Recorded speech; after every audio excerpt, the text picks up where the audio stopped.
Back with more Buffy. This is episode 8 of season 5, and I'm very excited to carry on with the show and carry on with this season, see what's going to happen as we approach the halfway mark already. Yeah, I'm excited to carry on and see what's going to happen.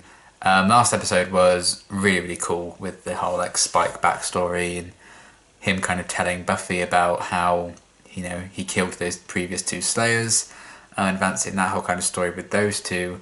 And yeah, I am intrigued as to what's going to happen.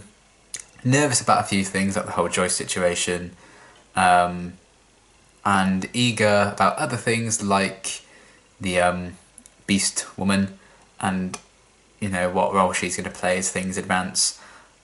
So yeah, I'm very excited to see what's going to happen. So let's get into the next one. Oh boy.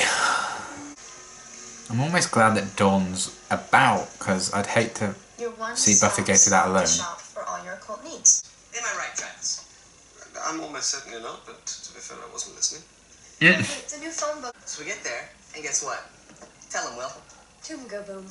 Yeah, Captain America blowed it up real good. Yeah. As Lone Wolf lonesome. I mean, I for one didn't want to start my day with a slaughter. Which really just goes to show how much I've grown. I beg of you to rip out my inadequate tongue. Gimme.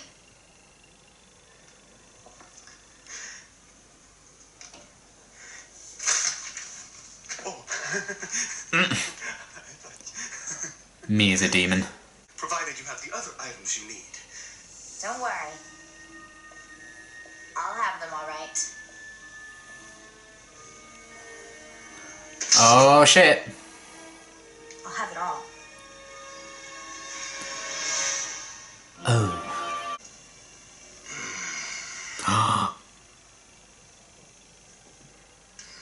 What are you doing in here? What, me? What are you doing here? Spike, I love you, but that's weird. Out. I think that's fair. He's still got the attitude.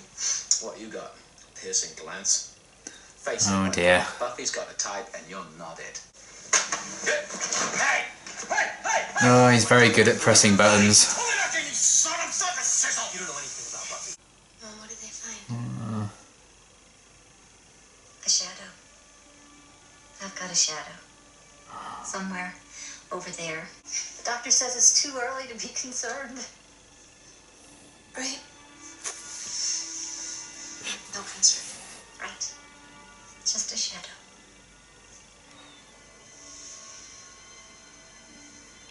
I just wish we knew what we were doing. Fuck. It's like Come again. Something new, you mean? something old. Something borrowed. So There's no way we can determine her moves, her habits, where she'll turn up next. Oh. I beg your I want these. Thank you. Oh no. You just sold the enemy what they want. She could be anywhere. Says, I imagine it won't be long before she makes herself known. Oh dear. Your mother has, the term is low-grade glioma. It's a brain tumor.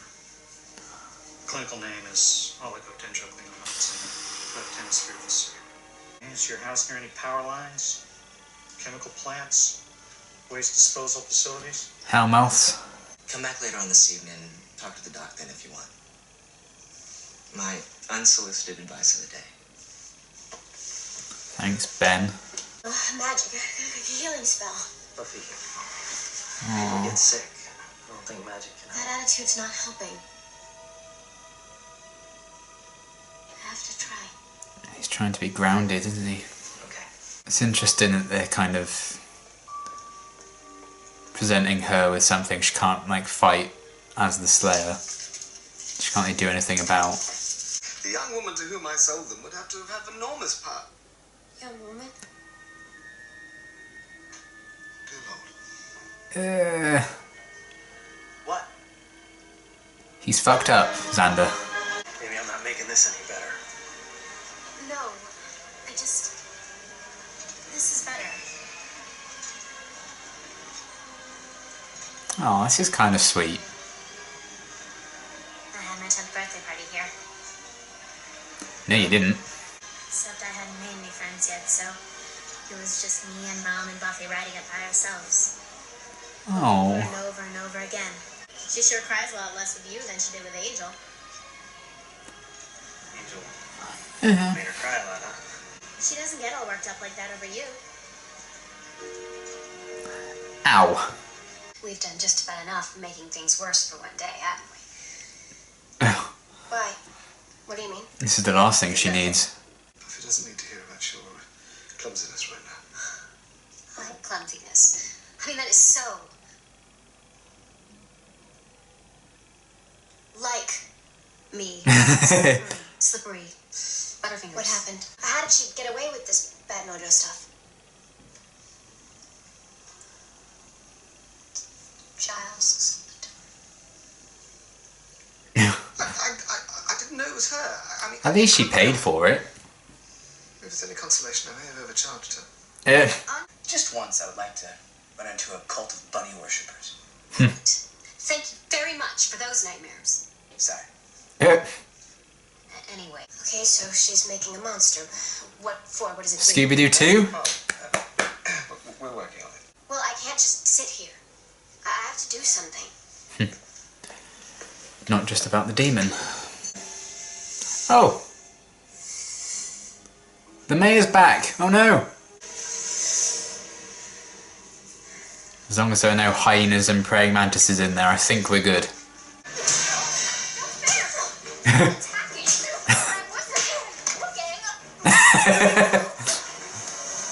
I do enjoy her commentary while fighting. So good. I'm out of the vomit. And you're not giving me arise. Don't arise. No! Stay!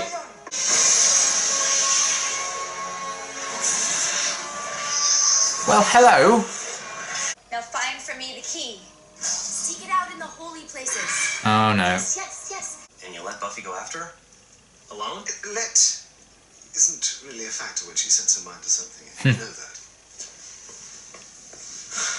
She'll get herself killed. It's crazy. You want to talk? Crazy. And going off alone, half-baked, instead of waiting for a much-needed backup. If she needs me. Aww. He's trying to like play the hero, but he's not getting anything back. It's a big snake thing. Not mayor big, but it's pretty lethal looking. She's in good hands, Buffy. There's really Better nothing be. she can do. You again. Let's not do this.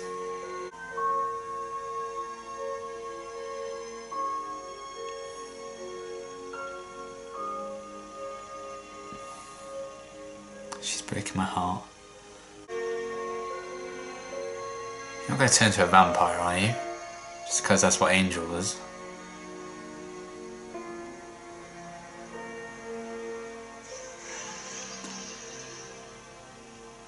Oh.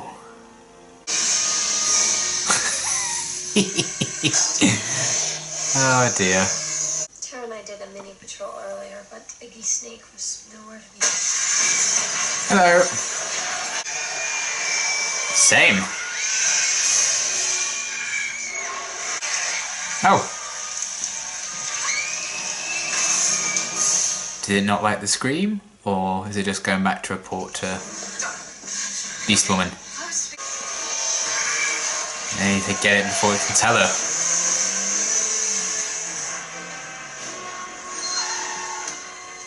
Yes! Tick, tock, Drake. Tick, frickin' tock. She needs to calm down. She's killed a bigger giant snake than this.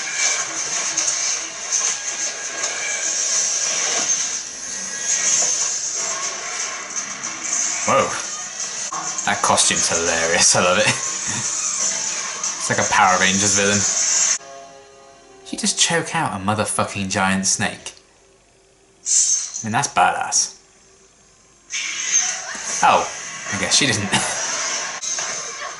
Oh. Well, not very elegant, but I guess that really did feed into the whole, like, her being like a predator almost at the start of the season. Stay close. I will.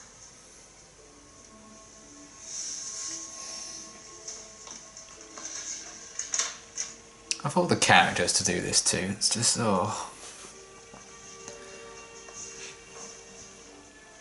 I just want to give her a hug, yeah. I was actually going to joke, is he wearing a turtleneck?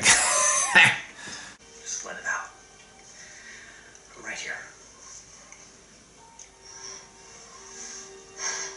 I can't. Not now. They need me. If I start now, I won't be able to stop.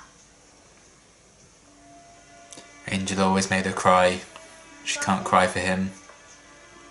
I mean, I feel for him, but, you know, it's her mum.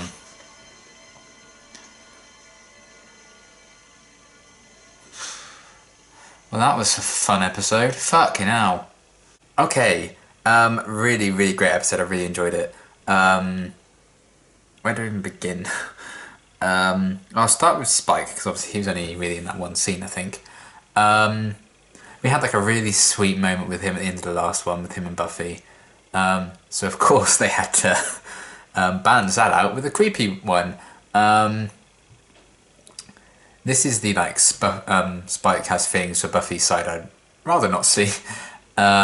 Just very weird with the whole smelling her clothes business, breaking into her house. Not ideal, Spike. I mean, I love you, but no. So yeah, Riley was kind of right there to check him out. But then we got like classic Spike, you know, playing on people's insecurities and really twisting the knife even further in Riley. You know, mentioning that he knew about Joyce before he did and everything like that. Just making Riley's kind of insecurities worse, and the fact that, you know, he was alluding more to Riley not really having like any enhancements or powers to say anymore. And yeah, he's very good at kind of picking up on people's insecurities and really kind of playing into them, as we've seen quite a bit, particularly last season as well, in Doomed and the Yoko Factor, I believe, were the two main ones. And you know, he enjoys every moment of doing that, and especially he's going to enjoy it to Buffy's boyfriend when he's kind of realised that he has these feelings for Buffy. So yeah, kind of an easy target for Spike, because if anyone can get to Riley, you know, get him rattled nowadays, Spike definitely can, if any old person can do it as well. So yeah, that was kind of weird to see that, but I suppose, you know, Spike does have those kind of strange obsessions in that sense, kind of twisted, and I'd rather have not seen it, but there we are. It was still nice at least to get a bit of the, you know, manipulative Spike, who's very much still in there, in the later half of that scene. We saw more of that Ben guy. Why are we seeing that Ben guy? He's definitely going to play a big role in things. I don't know what yet, but otherwise they wouldn't keep showing him as often as they are. You know, he had like more lines in this episode than most of the Scoobies, so yeah, we'll see what happens with him. I liked the idea of dealing with threats that people don't understand or have no knowledge of or can't fight. And we got a lot of that with, you know, the Scoobies kind of figuring out that Glory, which is her name, as we found out, she may like predate any text and knowledge and stuff like that, so they don't understand her, so how can they fight what they don't understand? And then we also had that with the whole thing with Joyce, and the fact that at the start of the episode they didn't know what was wrong with her. Buffy couldn't really do anything about it. And despite her being like this all-powerful Slayer, some things she can't fight, and sometimes there's nothing she can like press against when it's not like a vampire or a demon. She can't fight something like this, and I think it's a very interesting kind of obstacle for her to go through. Just makes me sad that Joyce is the one it's happening to, because I don't know, I've always had a soft spot for Joyce. I think she's really sweet. And props to all the actors in this episode, particularly obviously Sarah Michelle Gellar, and the actress who plays Joyce, is it Christine, I think, and the actress who plays Dawn, I can't remember her name and I feel quite bad about it. I thought those two in particular, like this storyline, I thought they did a really great job. And yeah, I really feel for Joyce, and just she really underplayed some of those moments where you could tell she wanted to cry, and she wouldn't show weakness in front of her kids, so she like turned her head away when she had a bit of a wobble. And despite, you know, Joyce knows full well that Buffy is this all powerful Slayer and she's so strong, can take so much, she still doesn't want to see her little girl like see her cry, and that makes me quite emotional. That whole story was like really getting to me, just because it's a very personal thing. I've had those hospital visits, you know, waiting around to hear about family, and it wasn't good news, and I've lost a few people since then, being in similar situations to that. So actually seeing that was very real, very emotional, very emotionally charged episode for me in that sense with the whole Joyce thing. But it does make for an interesting story for an enemy Buffy can't just fight and stake or send back to hell, because it's just a human thing. So it's interesting to see something she can't really fight in that sense, and then she's taken it out on something she really can fight, and she was just going to town on that weird snake thing at the end, and stopping that. So yeah, that was kind of that was a lot, and I'm nervous about where they could go with that. But I do like them kind of exploring some things that Buffy just can't fight or doesn't understand, and how she's saying like she's being told all this time by the doctors and stuff, she can't do anything about it. And then when, you know, she went after Glory again, she went to like hunt down the snake thing, she was like, you know, I need to do this, I'm going. And she put even more into something she can actually, you know, physically beat up, and things she can actively do. She's kind of overcompensating for the fact that she felt a bit useless, I think, over the whole Joyce situation. So that was a very interesting thing that they did with her in this one. And the whole idea of the threats that we don't understand. But it's nice that also, in terms of the whole Glory thing, we saw her come back, and then a bit more about her and her sidekick. I quite enjoyed him, actually, he was quite fun. Seeing a bit more of her plans for the key, the whole Scooby Gang kind of, at least Giles can put a face to the name now, and they all kind of become more aware of her presence. And like Anya kind of working out, you know, why she was buying these ingredients and using her knowledge from there. Anya's just a delight as well. I really like that she's kind of self-aware of how far she's come. Like, I don't want to start my day with a massacre or something. That was funny as well. So everyone had like their nice little moments. And they continue to have Riley be like this outsider. You know, he shared more screen time with Spike in this episode, really, than his girlfriend. I think that shows how distant he's becoming. And obviously that's pushed him to do some crazy stuff, like him blowing up the vampires in the last one. And letting that vampire girl bite him in this one, and then just staking her. And the idea of what is he trying to fight when he's like going out and doing all these things, because they kind of almost compared it to Buffy at the start of the season when she was saying like, I'm like hunting now, I'm not just patrolling, I'm hunting. We kind of saw that again with her and the snake monster thing in this one. She was kind of like predator and prey. Kind of a loose cannon in that sense. But I like that they're exploring Riley being a bit more reckless, because he feels like he needs to be worthy of Buffy, and that he's not enough the way he is. And Spike was feeding into that, making it worse. And then the fact that, you know, when he talked to Dawn, I really liked that scene with him and Dawn, actually. I thought, you know, him like looking after his girlfriend's little sister, making sure she was alright. I think that's really sweet of him, trying to be there for Buffy, but just circumstances kind of out of his control there, and the fact that, you know, if Buffy needs to be there for her mum, she can't be there for her boyfriend as much, and he's already feeling insecure about losing her. So the fact that this is on top of all that is clearly getting to him. I think that might make him all the more reckless, and clearly we're seeing that because he let a vampire bite him just so he could stake it, I guess. So he's getting kind of worse and worse, which is kind of an interesting thing, and I'm excited to see them explore that. But that scene where Dawn was kind of talking about like her memories to Riley, and the fact that Buffy always used to cry over Angel, then we had that final little scene where Riley was kind of telling Buffy to just let it all out. He wanted to, you know, be there for when she was crying. She couldn't do it. I think that's kind of telling of that, you know, where their relationship is compared to the whole Angel thing. I thought that was very cleverly done. And and Riley's just feeling more and more of an outcast of the situation. I did like that Xander was trying to like make sure he was okay and checking on him, but I'm intrigued as to where they could go with that story. But I think it's quite interesting, and I do feel for the guy. And then, yeah, the Beast Woman, Glory. I liked seeing a bit more of her, and the Snake Demon thing. I mean, the CGI is just off the time. I don't really mind. I mean, the actual, like, when they clearly had like a physical costume thing, it was very Power Rangers. I don't even think the arms could move. It looked like it was just like this the entire time. So it didn't look fantastic, but you know, it is what it is. Giant snake monster again. I did like that they referenced the mayor, though. They couldn't have like another snake monster and not reference the mayor, because otherwise they'd just been like, they're just copy and pasted the mayor and made it a bit smaller.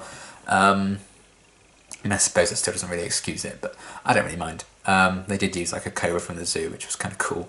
And just seeing how powerful this Glory still is, because she just, you know, owned Buffy again. So yeah, kind of a monster of the week in that sense, but it fed into like the main plot with the big bad, so kind of moved past it, and it was more, I think, a way of Buffy to just kind of get some of this frustration and these feelings out. So yeah, the creature was there. I will move on and forget about the costume. But you know, it is what it is. And overall, a really, really fun episode. I really enjoyed it. Some really emotional moments that really hit quite close to home. But it's a very interesting story that they're tackling, and I liked a lot of what they did with linking a lot of these scenes together, like Buffy trying to cry on Riley's shoulder at the end to what Dawn was telling Riley about Angel. Spike feeding into Riley's insecurities, and where that storyline's heading, I'm intrigued by. Glory, you know, coming centre stage again. And yeah, this whole idea of threats we don't understand, with everyone and Glory not being able to like research her, and Buffy and her mum's illness. Interesting stuff there, and really heavy episode. I feel quite drained. So I don't really know if I've been talking for that long, but who knows? It's just kind of like, that was a sucker punch of an episode really from that aspect, but a really, really good one. I did really, really like it. I think the Spike scene could have also been in there for a bit more like comic relief and a bit more of lightheartedness, even if it is a bit, that's not okay, Spike. But there we are. Great episode overall. Really, really liked it, and I'm intrigued as to where this season's going to go next. And my next reaction will be to the next episode of Buffy. This cycle's all Buffy, so this one, then we also have episodes 9 and 10 for this season. And yeah, I'm excited for that. So until my next reaction, thanks for watching.